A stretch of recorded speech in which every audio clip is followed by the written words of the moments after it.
السلام علیکم ورحمۃ اللہ وبرکاتہ نحمده ونصلی علی رسولہ الکریم اما بعد۔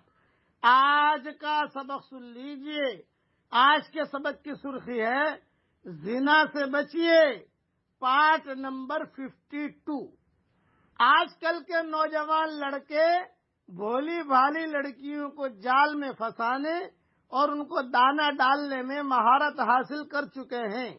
عموماً لڑکیاں ناتجربہ کار ہوتی ہیں، جبکہ لڑکے محبت کی پینگیں بڑھانے کا تجربہ حاصل کر چکے ہوتے ہیں۔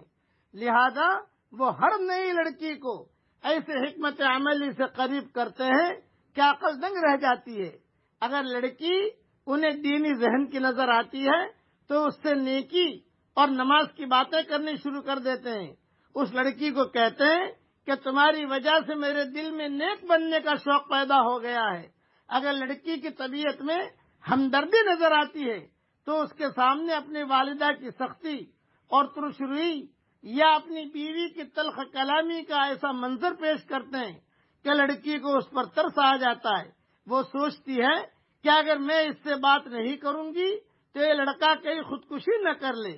اگر لڑکی غریب نظر آتی ہے تو اس کو نوکری دلوانے یا اپنے پاؤں پر کھڑا ہونے کا مشورہ دیتے ہیں۔ اگر لڑکی ناز نخرے والی اور چنچل نظر آتی ہے تو اس کی جوتی اور کپڑوں کی تعریفوں کے پل باندھ دیتے ہیں۔ اس کے جسم سے ریح بھی خارج ہو تو کہتے ہیں کہ واہ کیا گلاب کی خوشبو آ رہی ہے۔ کلر میچنگ کی تعریف کر کے اس کو قریب کر لیتے ہیں۔ جو لڑکی دیکھنے میں عام سے شکل و صورت رکھتی ہو اس کو کہتے ہیں تمہارے چہرے پہ تو سادگی کا نور نظر آتا ہے۔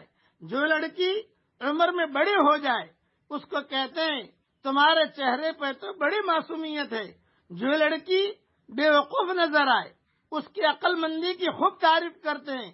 جو لڑکی موٹی ہو اسے کہتے ہیں کہ آپ کی صحت مندی کا راز کیا ہے، ہمیں بتائیے کہ آپ کون سے وٹامن استعمال کرتی ہیں۔ اگر کچھ اور سمجھ میں نہ آئے تو کہتے ہیں میرے دل میں آپ کا بڑا احترام ہے، آپ کی شرافت مجھے اچھی لگی ہے۔ غرض کوئی نہ کوئی ایسی بات کرتے ہیں کہ اس لڑکی کی دکھتی رگ ہوتی ہے، وہ لڑکی محسوس کرے کہ مجھے بھی کوئی چاہنے والا ہے۔ ساتھ یہ بھی یقین دہانی کرواتے ہیں میں عام لڑکوں کی طرح نہیں ہوں، میں تو کسی سے بات ہی نہیں کرتا، پتہ نہیں کیوں میرے دل میں آپ کا بڑا مقام ہے۔ جب لڑکی بات چیت کرنے لگ جاتی ہے پھر آہستہ آہستہ اسے شیشے میں اتارتے ہیں، اس کی تاریخ پیدائش لکھ کر رکھ دیتے ہیں تاکہ اسے مبارکبادی دی جا سکے۔ خط کے ذریعے، واٹس ایپ کے ذریعے روابط ہوتے ہیں۔ ایسے اشعار لکھتے ہیں کہ پڑھنے والا دل تھام کے رہ جائے۔ کبھی کہتے ہیں آپ مجھے کھانا کھاتے یاد آئیں، آپ مجھے سوتے وقت یاد آئیں، آپ مجھے نماز پڑھتے وقت یاد آئیں، اگرچہ بیت الخلاء میں یاد آئی ہو۔ اگر لڑکی میں شرافت نظر آئے تو کہتے ہیں آپ نے مجھے سیدھے راستے پر ڈالا ہے، میں تو گندگی کے دلدل میں پھنس رہا تھا۔ لڑکی نمازی ہو تو کہتے ہیں میرے لیے دعا کرنا، مجھے تمہاری دعاؤں کی قبولیت پر بڑا یقین ہے۔ اگر لڑکی میں کوئی بیماری نظر آئے تو اس کے علاج معالجے کی باتیں کرتے ہیں۔ مقصد یہ ہوتا ہے کہ کوئی ایسی بات کی جائے جو لڑکی کو اچھی لگے اور وہ بھی کوئی بات کرے تو پھر بات سے بات بڑھے۔ یہ سارا کا سارا مضمون میں نے میری کتاب بشر موتی جلد 5 میں لکھا ہے۔ لمحوں نے خطا کی، صدیوں نے سزا پائی۔ یہ سب سارے کے سارے زنا کے راستے ہیں، اس سے بچنا چاہیے۔ اس پر کل بھی میں یہ مضمون بیان کروں گا انشاءاللہ۔ اب پڑھ لیجئے میرے ساتھ، سبحان اللہ و بحمدہ سبحان اللہ العظیم۔